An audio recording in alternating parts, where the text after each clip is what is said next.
It is official. The UK is in recession, and it's not just any recession.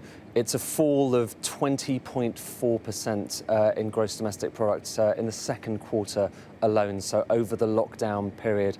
That is an unprecedented number. We have literally never seen anything like that in terms of the scale of the fall in the economy.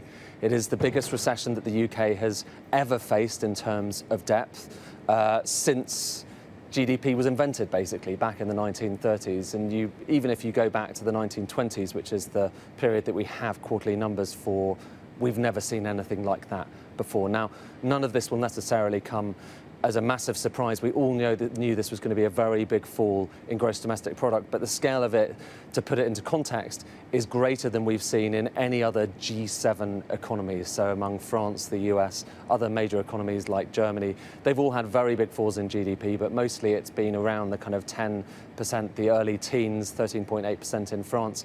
20% is far greater than that, and that's what we've just received from the ONS. So it is a recession. That is a kind of relatively arbitrary term in economics to say that any period of where you have 2 quarters of contraction, and we had minus 2.2 in the first quarter, and now it's minus 20.4, is a recession. But as I say, this is unlike any recession we've ever seen in British or indeed global history. And that's for a couple of reasons. Obviously, the depth of it, the scale of it is absolutely enormous.